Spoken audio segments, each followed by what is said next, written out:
Salutations, this is Crazed Kitsune, aka Khuma'zi Tayuun, and welcome to Red Mage for Dummies, level 50. In this video, I will be attempting to explain the basics of Red Mage in order to help you play Red Mage without being, well, awful. With the introductions out of the way, how would you become a Red Mage? Well, becoming Red Mage is surprisingly simple. There are only two requirements to becoming Red Mage. Requirement 1, you have to have Stormblood. If you don't, you can't be a Red Mage. And Requirement 2, you have to have a Disciple of War or Magic class at level 50 or higher.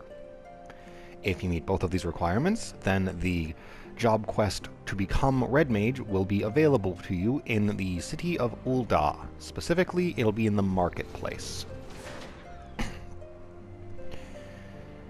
With the how covered, let's talk about stats. Red Mage is a caster DPS, so their primary stat is Intelligence, and this affects all of the damage they do except possibly their auto attack.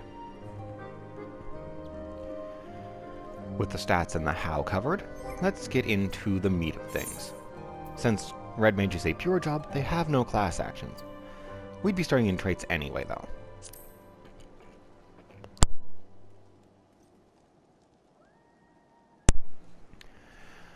The trait they possess for level 1 is Dual Cast, and Dual Cast is a central element of Red Mage. What this does is it will give you the Dual Cast status anytime you cast a spell with a cast time on it. This means that hard casting a spell will give you Dual Cast, and Dual Cast makes your next spell instant cast. It will be cancelled if you perform an auto attack or execute any action other than a spell. At level 20, you get Enhanced Intelligence, which increases your intelligence by 8, increasing the damage that you do. You also get Maim and Mend, which increases the base damage and healing of your actions by 10%. Red Mage does eventually get a healing ability. At level 40, you gain Enhanced Intelligence 2, which increases your intelligence by 16. Even more damage! And you also gain Maim and Mend 2, which increases the damage and healing of your actions by 30%. So, huzzah!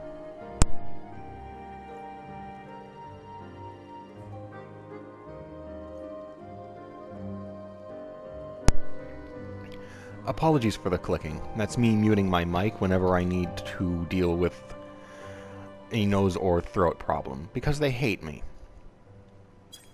Anyway, let's move on to their job actions. At level 1, they have Riposte. This is a global cooldown weapon skill with a TP cost of 100. And it is a potency of 130. But if you have at least 30 black and white mana, it will instead be Enchanted Riposte, which is more powerful. We'll cover the enchanted skills later. For now, it should be noted that you do not use Riposte to start with. It's not very powerful, and it takes a lot of TP. At level 2, you acquire Jolt. This is a global cooldown spell with a 2-second cast time. At level 50, it costs 79 MP. It is a potency 180 spell that will increase your black and white mana by 3.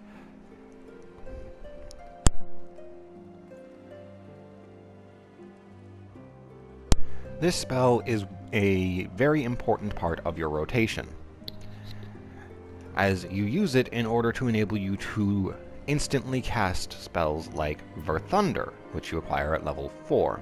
This is a global cooldown spell with a 5-second cast time, so you don't want to be hard casting this. At level 50, it costs 106 MP, and it is a potency 30 attack. It will increase your black mana by 11, and only your black mana, and has a 50% chance to grant Fire Ready, which will last for 30 seconds or until you cast Fire. We'll cover Fire when we get there.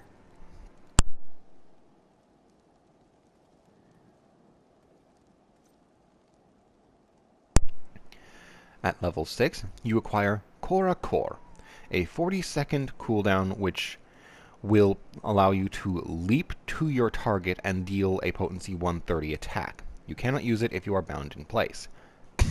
You use this to jump into melee range to use your weapon skills once you have built up enough black and white mana to have them be enchanted.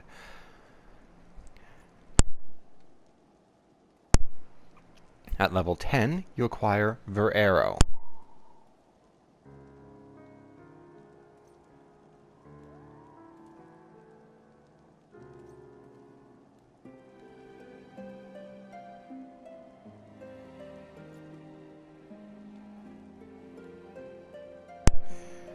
This is basically just a white mana version of Verthunder. It's the same. It has the same global cooldown. It has the same 5-second cast time. It has the same cost of 106 MP at level 50, and the same potency of 300.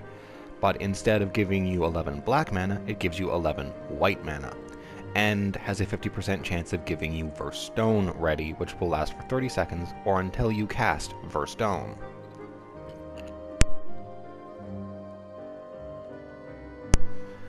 At level 15, we acquire Tether. This is a global cooldown spell with a 2.5-second cast time. At level 50, it costs 266 MP, and it has a 5 yalm radius centered on the targeted enemy. It is not an attack, it is a bind. When you cast this on an enemy, it will bind them and all enemies within 5 yalms of them for 20 seconds. This is a situational skill, used for halting an enemy's movement. At level 18, you acquire Scatter. This is a global cooldown spell with a 2-second cast time, not 2 minutes. Holy crap, that would take forever. At level 50, it costs 106 MP, and it delivers a potency 100 attack to your target and all enemies within 5 yalms of them. It will also increase your black mana and white mana by 3%. It also has a 25% chance to grant you Enhanced Scatter, which will last for 10 seconds. Enhanced Scatter will increase the black and white mana you gain to 8 instead of 3. I have not had a lot of experience with this, so I'm not sure if it's consumed on use or if it lasts for 10 seconds, making all scatters that follow give you more. Either way, it gives you more black and white mana so that you can build it faster. This is your primary AoE ability. When you're in AoE heavy fights, you're going to be using this to kill everything because, well, it's actually the only AoE ability you're going to have for quite a long time. At level 26, you acquire Verfire.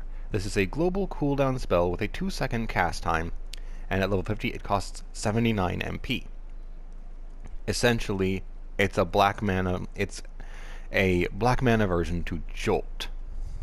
You can only use it if you have Verfire ready active, and it is a potency 270 and will give you 9 black mana. So it's not as powerful as Verthunder, and it doesn't give as much black mana, but it is more powerful than Jolt.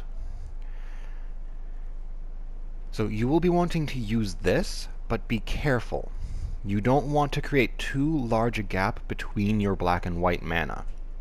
I'll explain why during the demonstration. At level 30, you have Verstone, a global cooldown spell with a 2-second cast time. At level 50, it costs 79 MP. It is potency 270 and grants you 9 white mana, and it can only be used when you have Verstone ready active. Like for fire, you want to use this in place of Jolt, but be careful how often you're using these, because you may not get equal proc rates. You may get a lot more Verfire readies than you do Verstone readies, which could result in you getting a lot more black mana than white mana, which isn't a good thing. At level 35, you get Zwerchhau. I'm sure I mispronounced that, but I'm going to keep doing it. This is a global cooldown weapon skill. It costs 100 TP, it has a base potency of 100, and it has a combo action with it combos off of a Riposte or Enchanted Riposte and becomes combo potency 150. Still, you're not going to want to use regular Zwerchhau if you can help it. It becomes Enchanted Zwerchhau if you have at least 25 black and white mana when you would go to execute it.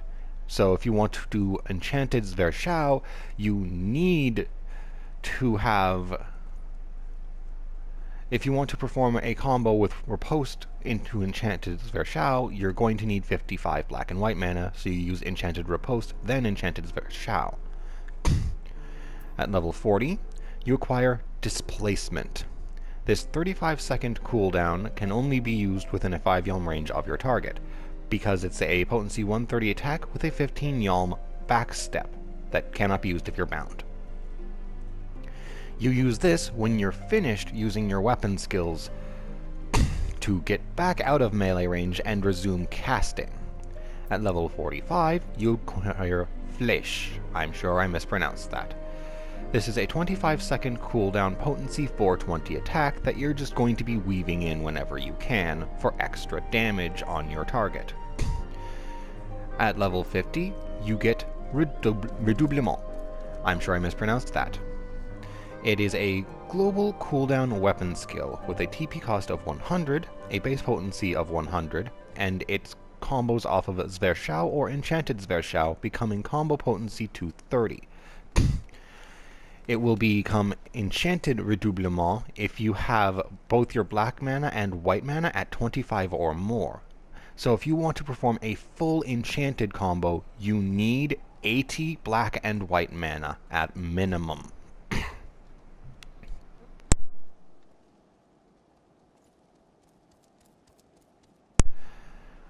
And lastly, we have Acceleration, also at level 50. This 35-second cooldown will guarantee your next Ver Thunder or Ver Arrow will grant Ver Fire Ready or Ver Stone Ready. It lasts for 10 seconds or until you cast Ver Thunder or Ver Arrow. You'll be using this to help increase your damage output and accelerate your mana accumulation. With Red Mage's specific skills covered, let's go look at role actions. As a caster DPS, they share their role action selection with Black Mage and Summoner.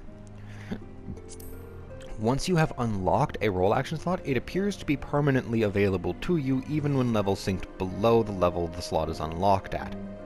Likewise, once you have learned a role action, you will always have access to it as long as you have it in one of your role action slots and have it set to your bar. At level 8, you have Addle. This is a 2-minute cooldown which will reduce the intelligence and mind of your target by 10% for the next 10 seconds. You will use this to reduce the magic damage coming towards your tank, especially if you know they're about to use a tank buster that is magic. At level 12, we have Break, a global cooldown spell with a 2.5-second cast time that costs nothing. It is potency 50 and applies a 20% heavy for 20 seconds. So you don't use it for its damage generally. Instead, you would more use it for the slow in situations where you would need to make things move more slowly.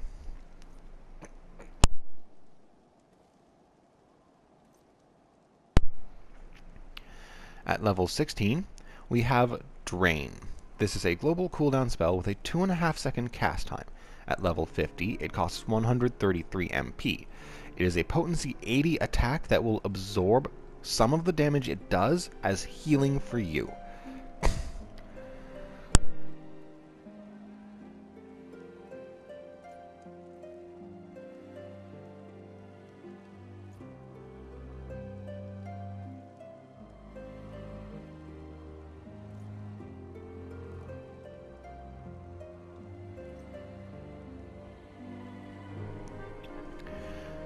At level 20, we have Diversion. This 2-minute cooldown will reduce the enmity you generate for 15 seconds. And I believe the amount it reduces is quite a lot. You're going to be using this during things like a heavy burst, or you're just getting close to the tank on the hate list and don't want the enemy to turn around and tear off your poor squishy face. At level 24, we have Lucid Dreaming, a 2-minute cooldown which will cut your current enmity in half and also grant you a refresh for 21 seconds that is potency 80. Refresh is an MP regen. Since, as you may have noticed, Red Mage has no means of recovering their MP on their own, you may want to have this for prolonged fights where your MP starts to get a little low.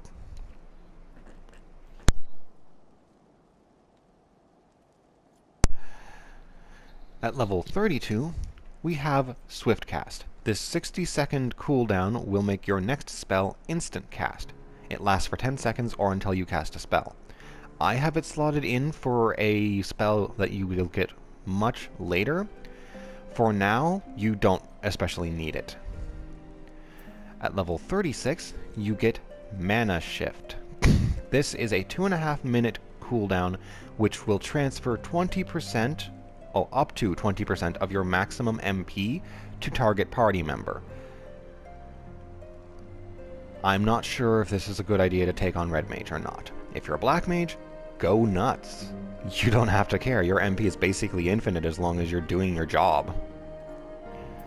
At level 40, we have Apocatastasis. This is a 2.5-minute cooldown which will grant a 10-second buff to the targeted party member, reducing their magic vulnerability by 20%. This is another way you can help mitigate magic tank busters. At level 44, you have Surecast, a 30-second cooldown which will make your next spell cast without interruption.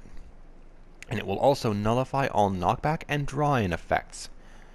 It lasts for 10 seconds, but I believe is consumed upon casting a spell. Now, the tooltip is slightly misleading. You can still have your spell interrupted if you suffer stun, silence, sleep, or move on your own. Other than that, you can't be interrupted.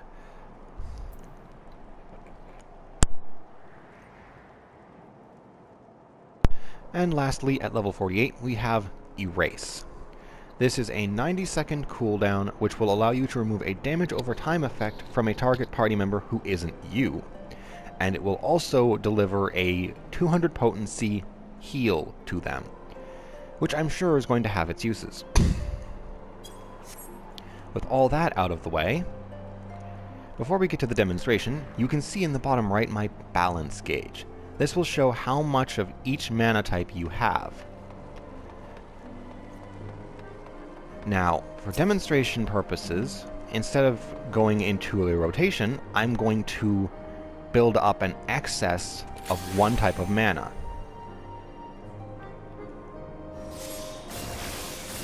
As you can see, that crystal is still blank. Let's see what happens when I cast this. Look, it's turned white. What that means is I have too much white mana. See how I only gained 5 black mana? If you have an excess of one mana type, the mana you have less of will be harder to get. You do not want to have a too large a gap, which appears to be around 30 of a mana type.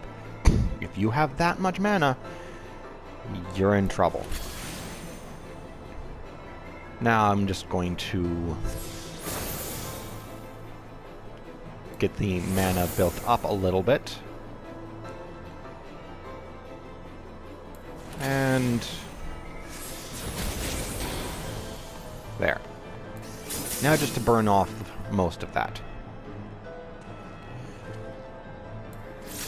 I'm going to see if I can get these to even out.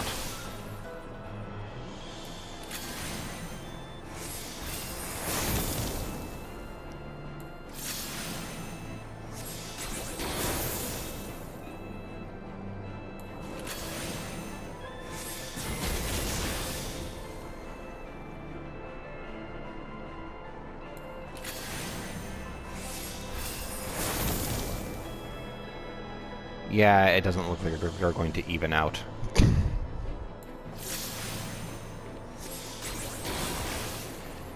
But I can at least get them a little bit closer. There. Well, that's as close as I'm getting them. Anyway, let's demonstrate Tether. That's what Tether looks like, and that's what it does. That's literally all it can do. Hey you! You're stupid. Hate management isn't going to be a particularly important element here, so I'm just going to show off diversion now. And let's see...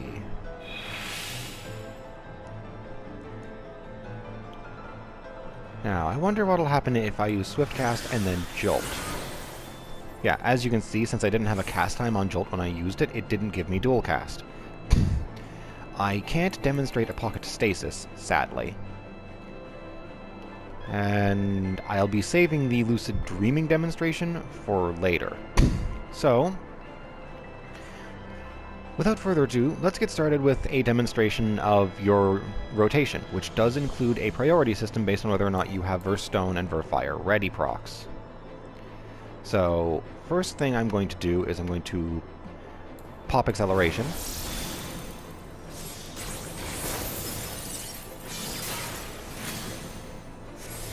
As you saw, I threw out Flash.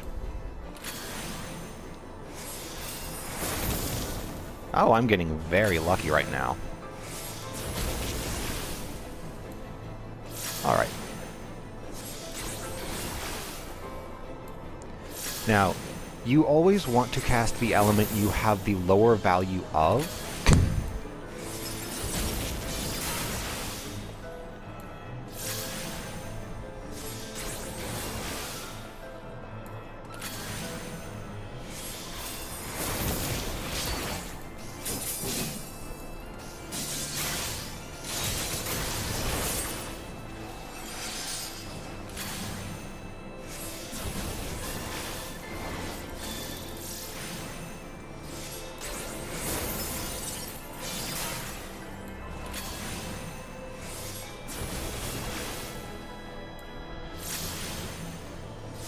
Because that way the disparity between your mana shouldn't get too big, and you don't want it to get particularly large.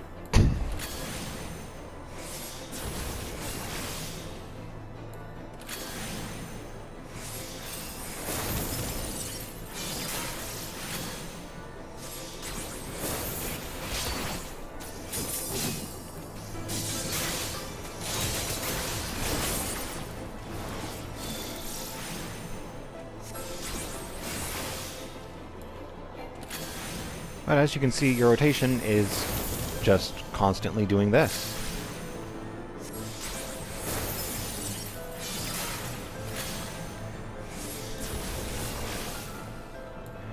Leaving your two different mana types to keep them as close as you can, as much as possible, so that you never create the mass disparity where you get very little of a mana type.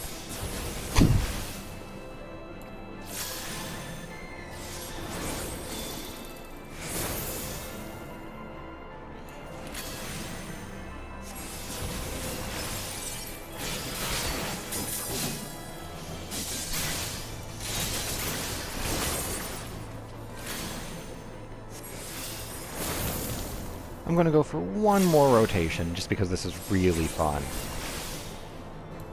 I love Red Mage.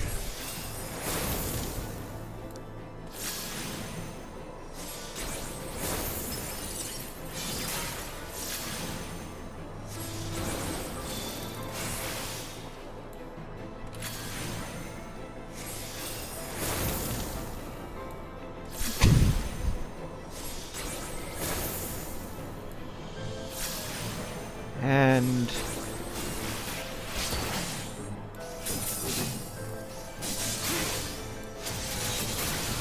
oh, I messed up just a tiny bit because I was one black mana off from being able to do the proper combo.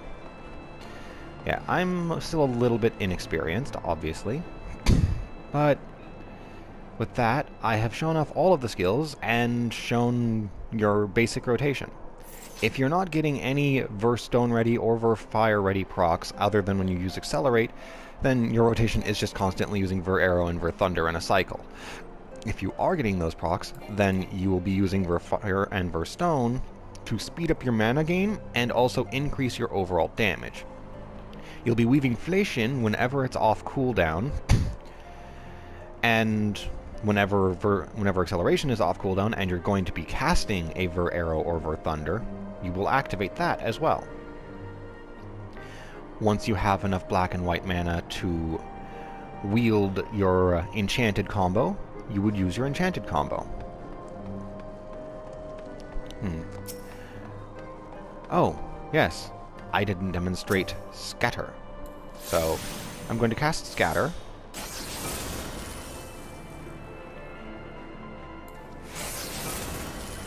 There we go. Now, watch how much damage you do with your regular weapon skill combo. As you can see, you clearly do less, which is why you don't want to be actively using them as your means of attacking. But when I cast Scatter, did I not gain any black or white mana on the first cast? Oh, there we go.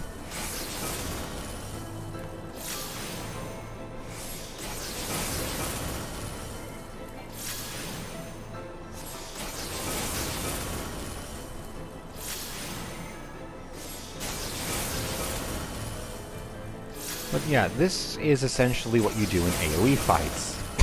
You're spamming the ever-loving crap out of your scatter.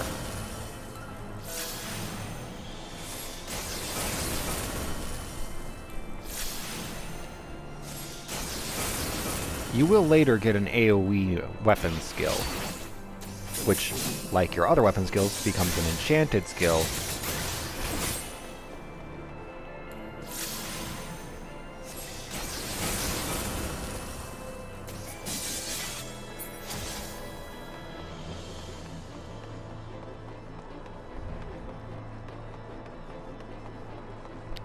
But that's everything demonstrated, at least for level 50. Once I get to level 60, I will be making a level 60 video to cover those new skills and how they change things. But for now, I have covered everything, including the general uses of things, your basic rotation, and given you a warning about letting your manas get too much of a gap. Try to keep them close enough to each other that you don't end up getting less than half the mana you should. Because that is going to make your DPS suffer, since part of your DPS is jumping in to deal your enchanted combos and then jump out and return to your magic. But I hope this video has been informative and helpful. If it hasn't, well then, I suppose I'll just have to rebalance myself. Until my next video, goodbye.